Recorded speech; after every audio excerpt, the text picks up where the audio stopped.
In this video, we will be talking about 2 times clubs ruined a player's career.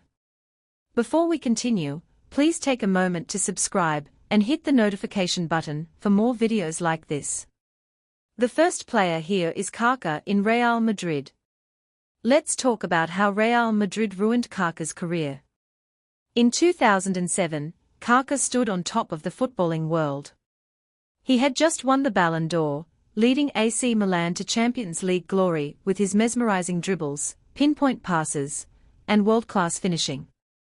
He was the last man to win the award before the Messi-Ronaldo dominance began, a true artist on the pitch.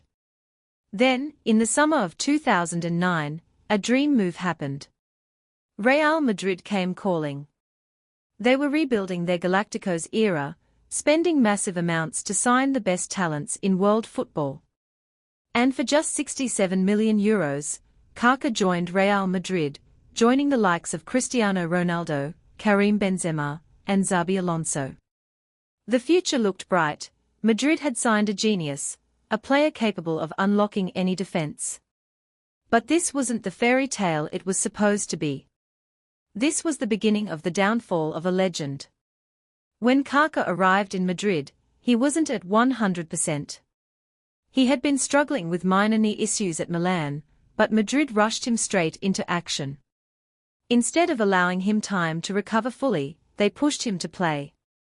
And as a result, his body couldn't cope. His speed, his agility, his explosiveness, all started to fade. By 2010, things got worse. Kaká was forced to undergo serious knee surgery, keeping him out for months. By the time he returned, Madrid had already moved on. When José Mourinho took charge in 2010, he had a clear vision for Real Madrid.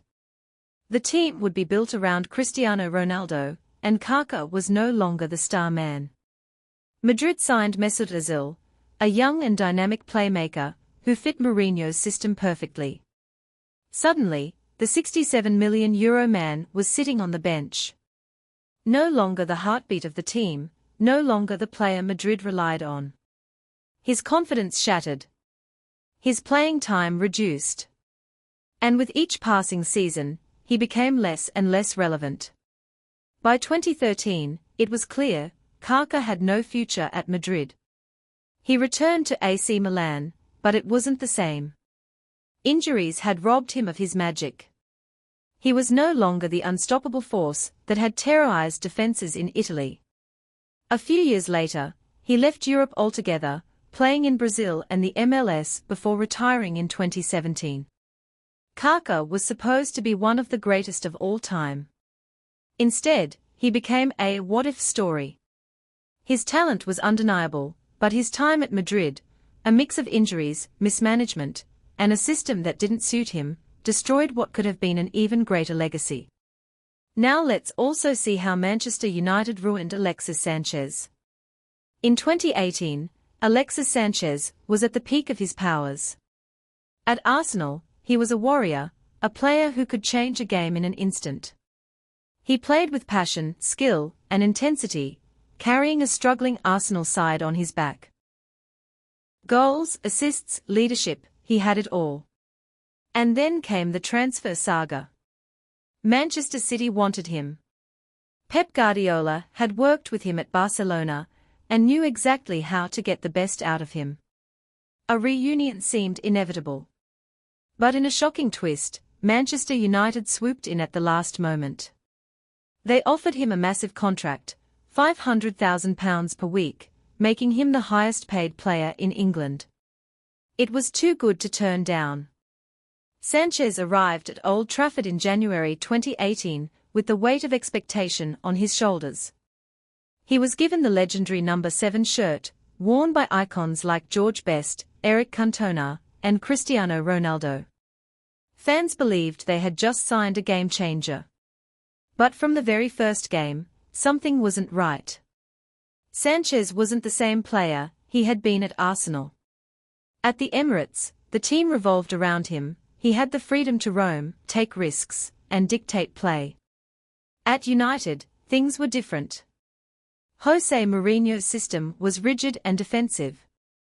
Sanchez was forced to play in a structured setup that didn't allow him to express himself. Instead of being the free-flowing attacker he once was, he looked lost, isolated, and frustrated. And then, there was the issue of his position. At Arsenal, he thrived on the left wing, cutting inside and dictating play. But at United, Anthony Martial and Marcus Rashford were already playing there. Sanchez's arrival disrupted the team's balance rather than improving it. The attack became disjointed, and the Chilean struggled to adapt. In his first half-season at United, Sanchez managed just 3 goals in 18 games. The energy, the sharpness, the confidence, it was all gone. The following season, things got even worse. Mourinho was sacked in late 2018, but his departure didn't help Sanchez. Under Ole Gunnar Solskjaer, he was barely used.